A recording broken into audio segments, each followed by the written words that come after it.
حضرت عبداللہ ابن عمر رضی اللہ تعالیٰ عنہ فرماتے میں حضور کی مجلس مبارکہ میں بیٹھا تھا، ابو داؤد شریف میں موجود ہے، کہتے ہیں حضور دعا مانگ رہے تھے۔ دعا کیا تھی؟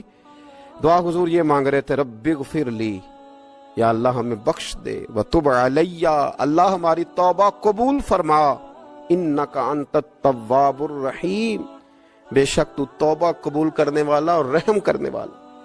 حضور دعا مانگ رہے تھے، اے اللہ رب اغفر لی، یا اللہ ہمیں بخش دے، وتب علیہ، اور ہماری توبہ قبول فرما، انک انت التواب الرحیم، بے شک تو توبہ قبول کرنے والا اور رحم کرنے والا۔ حضرت عبداللہ ابن عمر فرماتے اس ایک دعا کو ایک ہی مجلس میں ایک ہی جگہ بیٹھ کر میرے نبی پاک نے اپنی زبان اطہر سے 100 مرتبہ ادا فرمایا۔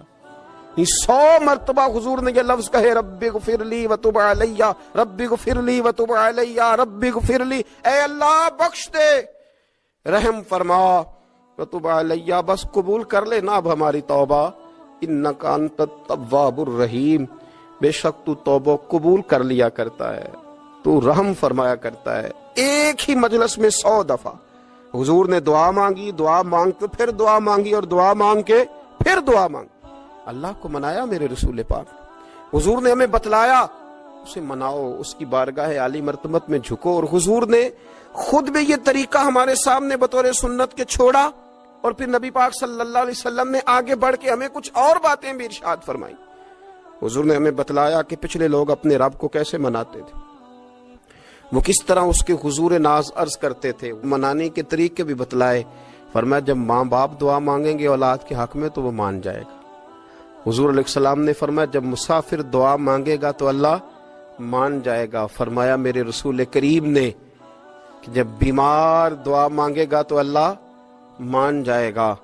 اور سید عالم علیہ السلام فرمانے لگے جب تمہارے ضعیف، کمزور، مجبور لوگ دعا مانگیں گے تو اللہ مان جائے گا۔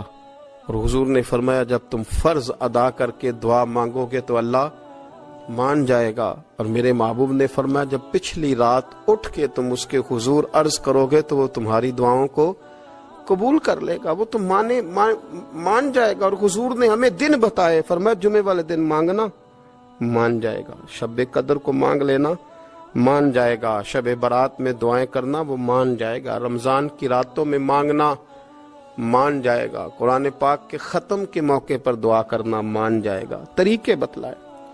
اب یہ ہے کہ ہم نے تو مانگنا تھا نا اس کی بارگاہ میں، ہم نے تو حاضر ہونا تھا، ہم نے تو جانا تھا، اب ہم نے آگے بڑھنا ہے، اس کے حضور عرض کرنا ہے۔ حضور نے ہمیں بتلایا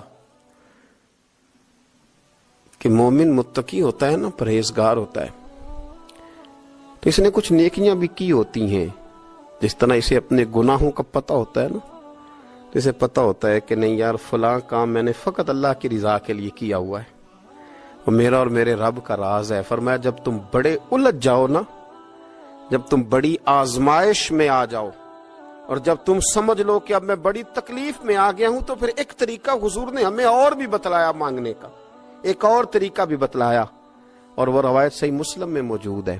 راوی حضرت عبداللہ ابن عمر رضی اللہ تعالیٰ عنہ، حضور فرماتے ہیں 3 لوگ سفر کر رہے تھے، یہ آپ اندازہ فرمائیے صحیح مسلم کی حدیث ہے، اور ذرا حضور کے سمجھانے کا ایک یہ رنگ بھی ہے اللہ کو منانے کا، ایک یہ انداز بھی ہے اس کی بارگاہ میں گزارشات پیش کرنے کا، یہ بھی ایک طریقہ حضور نے ہمیں بتلایا۔ اگرچہ اپنی نیکیوں کو چھپانا چاہیے، نیکیاں جو چھپی ہوئی ہوتی ہیں وہ قیمتی ہوتی ہیں، وہ قیمتی چیزیں ہوتی ہیں جو لوگوں نے چھپا کر کے رکھی ہوتی ہیں۔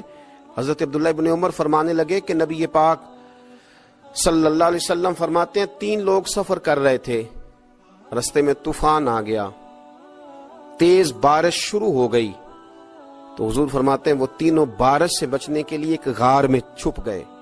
ان کو پتہ ہے پرانے زمانے کے اندر غاریں ہوتی تھیں، اور لوگ جب سفر کرتے تھے لمبے تو پتھروں اور پہاڑوں کے بیچ میں سے سفر کرتے تھے، وہ غار کے اندر چلے گئے۔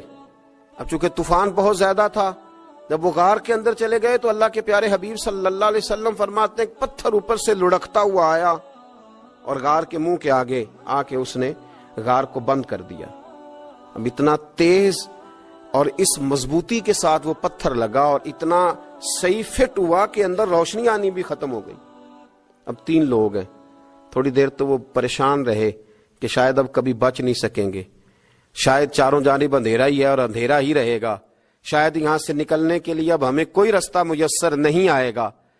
وہ پہلے تو پریشان ہوئے, پھر کہنے لگے یار اس طرح کرو, ذرا غور کیجئے گا میری بات پہ. فرمایا اس طرح کرو, اگر کوئی زندگی میں نیکی کی ہے نا تو ذرا اس نیکی کو یاد تو کرو, اور یاد کر کے اس مالک کے حضور عرض تو کرو, وہ کریم ہے, کوئی آنکھو شاید من جاوے تے گل کم تتڑی دا بن جاوے, عرض تو کرو.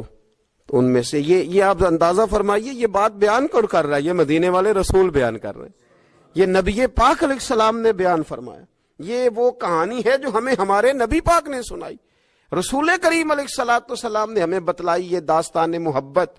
حضور فرمانے لگے ایک نے ان میں سے ہاتھ اٹھائے اور اس نے انداز کیا چھیڑا, عرض کرنے لگا اللہ تو جانتا ہے نا میں نے بکریاں رکھی ہیں, میں غریب ہوں, مزدور ہوں, اور مالک تو یہ بھی جانتا ہے کہ میرے بچے بھی ہیں, بیوی بھی ہے, پر میں جب بھی گھر لوٹا ہوں تو دودھ میں نے بچوں اور بیوی کو پہلے نہیں دیا, بوڑھے ماں باپ کو پہلے دیا. اللہ میں نے ان کے ساتھ ہمیشہ کرم کے بازو کھول کر معاملہ کیا. وہ غار میں تنہا بیٹھے ہیں اور اپنے مالک کو منا رہے ہیں. عرض کرتے ہیں اللہ تجھے یاد ہے نا ایک رات جب میں بڑی دیر سے لوٹا تھا, لکڑیاں کاٹتے, درخت تلاش کرتے, مجھے دیر ہو گئی, میں دیر سے لوٹا تھا, نیت یہ کر رکھی تھی کہ دودھ سب سے پہلے ماں باپ کو پلاؤں گا. مالک جب میں لوٹا تو وہ بوڑھے تھک کر کے سو گئے تھے. میری بیوی